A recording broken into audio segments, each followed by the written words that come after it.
నమో భగవతే వాసుదేవాయ. ఓం నమ శివాయ.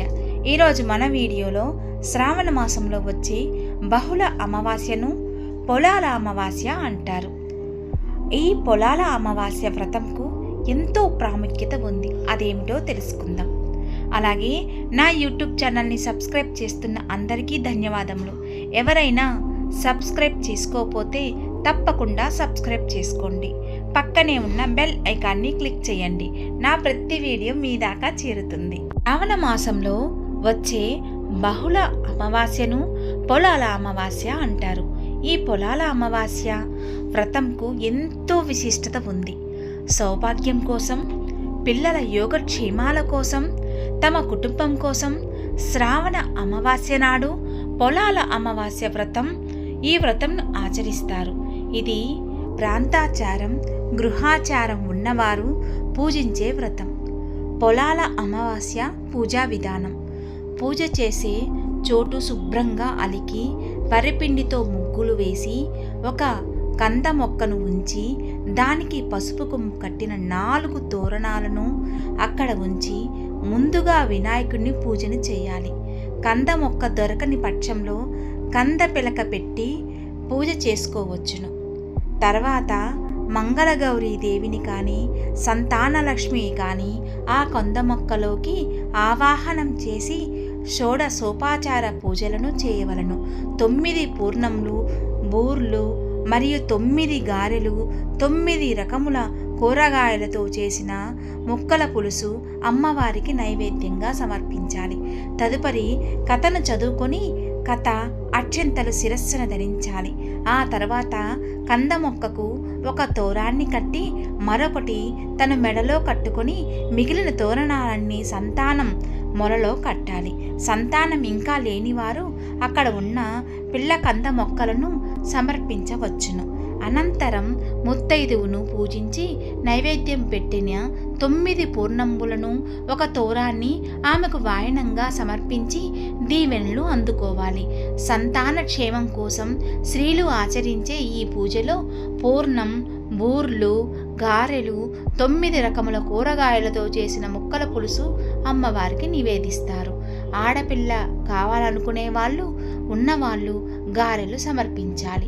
మగపిల్లవాడు కావాలనుకునే వాళ్ళు బూరెలు ఉన్నవాళ్ళు అమ్మవారికి సమర్పించాలి. పొలాల అమావాస్య కథ: పూర్వం పిల్లల మర్రి అనే గ్రామంలో సంతాన రామావధానులు అనే స్మార్త పండితుడు ఉండేవాడు. ఆయనకు 7 మగపిల్లలు. అందరికీ పెళ్ళిళ్ళయ్యాయి. కోడళ్ళు కాపురానికి వచ్చారు. పెద్ద కోడలు 6 పిల్లలు పుట్టారని గాని చిన్న కోడలు సుగుణకు మాత్రం పిల్లలు పుట్టడం వెంటనే చనిపోతుండడం జరిగేది. అలా 6 సార్లు జరిగింది. ఆ కారణంగా ఏ కోడలికి ఆ 6 సంవత్సరాలు పొలాల అమావాస్య వ్రతం చేసుకోవడం కుదరలేదు. అందుచేత సుగుణ అంటే వారికి చాలా కోపం. సూటిపోటి మాటలతో బాధించేవారు.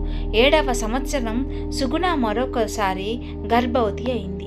ఈసారి సుగుణను పిలవకుండా వ్రతం చేసుకోవాలని పెద్ద కోడలు నిర్ణయించుకున్నారు.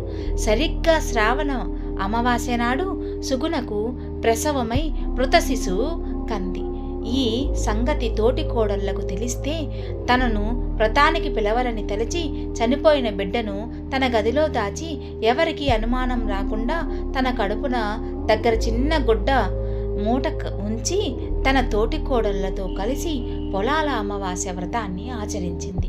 ఆ తర్వాత తన ఇంటికి వచ్చి మరణించిన తన పుత్రుని ఎత్తుకుని కంటినీటితో శ్మశానానికి వచ్చి గతంలో తన పుత్రులను సమాధుల దగ్గర ఇప్పటికే బాగా చీకటి పడింది.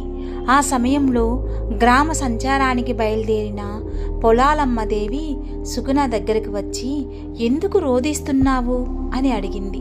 సుగుణ తన కన్నీటి కథను వివరించి చెప్పింది.